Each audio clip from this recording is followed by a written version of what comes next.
this is one of the many guests, or few guests I should say, I don't really have to introduce. You already know him and have seen him in so many of the great series over the past years in Chips. This is Mr. Larry Wilcox. And Larry is very active in the Frontier 500, and to be very honest with you, you're seeing this show on Monday morning, and we actually taped it on Friday. So Larry is just getting fired up, and he got a massage, and he's all relaxed and limbered, and he's getting ready to blast off tomorrow morning out of Sloan, Nevada, of all places. And I'm going to go on that UFO, Dennis. The UFO. Did you hear about that? I just heard about it, and the gentleman, I was over at KENO, and Gary is his Gary first Campbell. name. Right, real nice gentleman. He said, yeah, he was out on his balcony and he saw this big light, and he says it came down, and he says at first he thought maybe it was a helicopter with a light, but he says it was so big, and then these blue lights started going around, and these lenses came, and he said then the jets came from one of the Air Force bases, and it disappeared. Yeah. And then he says he's been talking to this clairvoyant that says that all these rockets are going to land here in the next few days, so I was going to see if I could race one of them. You know, it's funny you bring that up, because I just left Gary, because he's at Keno, and you left Keno Radio to do another interview, and I said, well, make sure, you know, he gets here on time, or find out what's happening, because it's a long way between Keno and Channel 5 here in Henderson. And he says, okay, I will. But he ran that whole story by me. And first of all, I saw something very similar about 6 or 7 years ago out of San Luis Obispo, driving down the Coast Highway. And it was almost an identical incident, except this ship was much farther away than the one he talked about. And I'm into that stuff anyway, so, but... I find it interesting. Oh, I love it. But as far as this group that he's talking about that are forecasting whatever, that sort of escapes me. I'm not totally... It's the 18th, he said. The 18th, all the rocket ships are going to land. He says to me, let's see, what questions you want me to ask you, Larry? And I says, well, you know, I don't really care, whatever you want to ask me. He says, did I tell you about that UFO? And he started talking so about he that. Talks, yeah. But it was interesting. That's so funny. Of course, Larry is here for the great Frontier 500. And I got to ask you, this is a personal question. You've got all this fame and fortune. What are you doing in off-road racing? First of all, I don't think I have, only because I've been around it so many years with the Mint 400 as an announcer capacity. I know what you are up against. The average person I know has no idea. Even racing people who are spectator racing have no idea what the tremendous physical punishment and endurance and stamina you have to have. Yeah. And I'm wondering, why are you, with all of this that you have going for you, not that this not, you know, I know the sport side of it, but Right. Why? Well, I guess S&M. No, I don't know. I like racing, and I got involved through a celebrity capacity racing in the Riverside celebrity race, and I won second, and in the Coliseum I won second. I started thinking, hey, maybe I have some ability in this, you know. And I guess initially you introduce yourself because your ego tells you that you might have some ability, and then you get beat up a little bit, and you see it's quite challenging, both intellectually and physically. And I just enjoy it. It's a rough, aggressive sport, and it's not just a macho kind of sport. It demands a lot of intellect and a lot of discipline and a lot of control. So it's one more thing that I think that one adds to the things that I like to do, activities and so on, and it helps Larry Wilcox's self-esteem, which I like to do a lot of different things that add to that. Sure. And three, it helps me in racing, and I want to do racing professionally on a full-out level, and I don't want to just go down and do it for publicity, and actors do things like that a lot, so it'll help me eventually.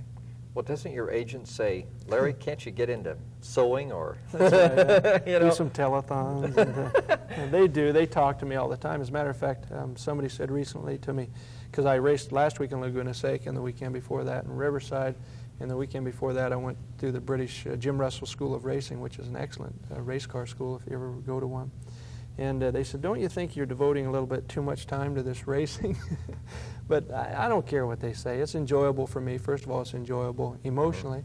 And I really want to do it. I don't want to just go out there and run around. I want to do it, and it's something I want to accomplish as an individual. I know on Chips you're on a motorcycle. Yes. I don't know how many days a week you must have been on that bike. First of all, was it a Kawasaki? Or? Yes, Kawasaki 1000. Kawasaki 1000. So you're on probably the biggest bike, unless they've gone over that since you did the show. What do you think of bikes? Well, I like bikes. I have 5 motorcycles of my own. And I've always ridden motorcycles. On the show, I'll tell you though, I approached the show on Chips with kind of a, I don't like to say cocky, but I guess that's the way it was, kind of a cocky motorcycle attitude. And then I thought I knew motorcycles, knew how to ride them, I was familiar with them and so on, and they asked me to go through this California Highway Patrol Motor School for about 4 weeks before the show started. And I said, I can ride motorcycles, I don't want to ride those big fat hogs with all the saddlebags and all that stuff. And, but I went through it and crashed about 15 times and realized how much I didn't know. And since then, you know, it's helped me a lot in my personal riding and also with my children, teaching them about riding. But you know, we went through an intensive training period where we would ride those bikes through 5 to 10 miles an hour. I forgot what they weigh, but they weigh a tremendous amount. Doing little intricate moves like drill and moving and balancing where you're just clutching and a little bit of gas. Wow. And to balance a motorcycle that weighs that much at slow speeds is what the ability is about. Anybody can jump on a motorcycle and go 60 miles an hour down the freeway, but 55 as a matter of fact. But so I learned quite a bit, and then I ride my own bikes. I have a Kawasaki 1000, a Z1R, it's a rocket ship. And then I have a Triumph 750 that's a collector's item that they made only 1,000 of them for the United States in celebration of the Queen of England. It's called the Silver Jubilee. It's a beautiful bike. Then all the rest are dirt bikes, and a motorized skateboard and 2 jet skis.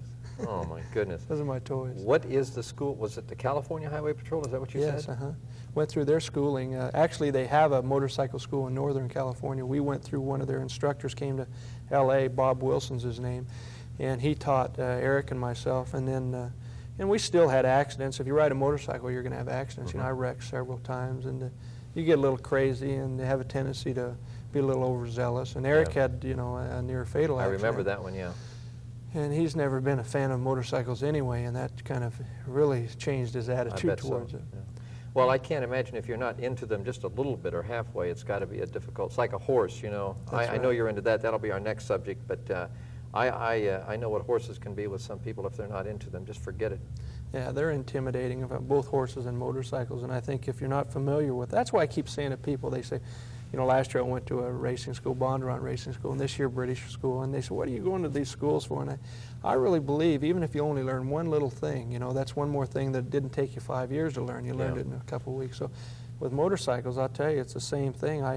Last year I traveled around the United States for the Motorcycle Safety Foundation and lectured to different people and trying to encourage motorcycle enthusiasts to wear their helmets and the helmet campaign and all that stuff. And I'll tell you, it's really spooky to watch people zoom around on a 500 or 700 cc motorcycle. They don't know what the heck they're doing. All they're doing is gassing it and saying, hey, I'm hot, you know. I hear you. So, anyway. Well, we're going to be right back with Larry Wilcox with some more of this fascinating personality after this word.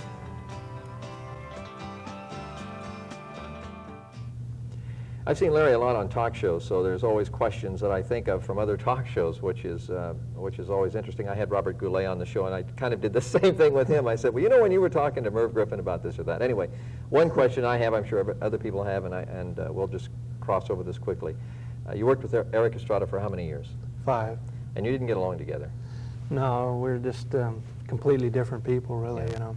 We, sometimes you start thinking that if you don't get along with someone, you know, after spending 13 months in Vietnam and sleeping with guys that you literally couldn't stand, you start figuring out how to acclimate to the situation, and you feel that professionally, not only in Vietnam to save your own life, but in your occupation, you try to find ways that will make you get along with someone and just to add longevity to the show, if nothing else. But I don't like to be judgmental, but it was, to me, from the way, the kind of person I am, it was an impossible situation, and it was best for me emotionally and as a business person to rid myself of that entire show and that environment, and that's exactly what I did.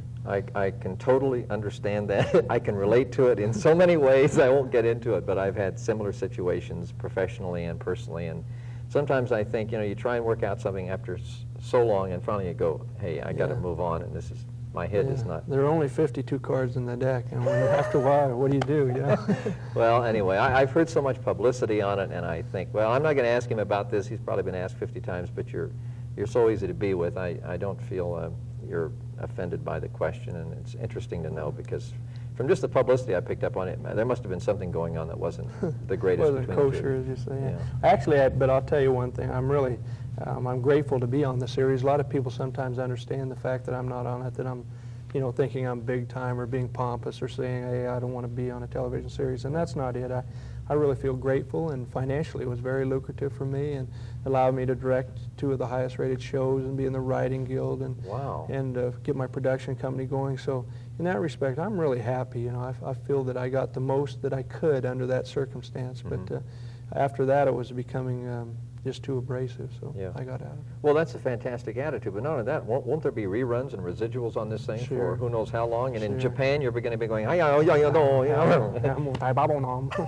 went to Brazil the other day, about 3 months ago, and you don't realize, a lot of times you do a television series and you only think domestically, and you think when the series is over, that career is over for that period of time. Right. And I got off the airplane, there were 20,000 people yelling, Larry, Larry, Larry, and I thought, maybe there's another Larry or something, some government official or something.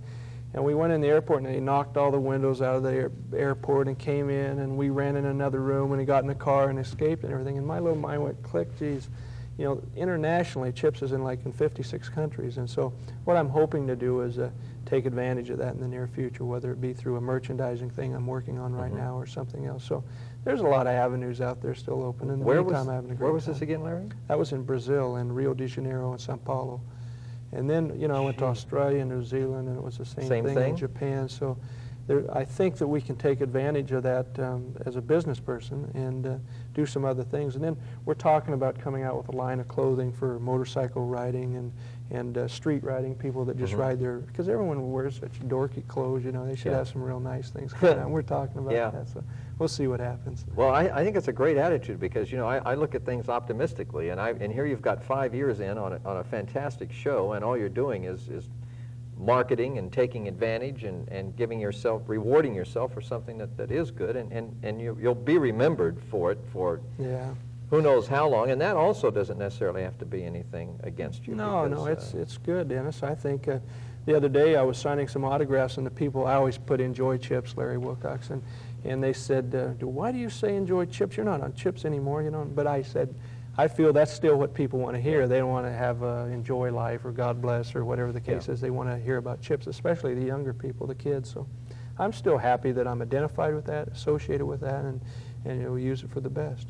Well, it's an incredible attitude. I'm sure a lot of other people in this world could have gotten a lot farther with that attitude, and I have dealt with some of them, but anyway, that's a whole other story.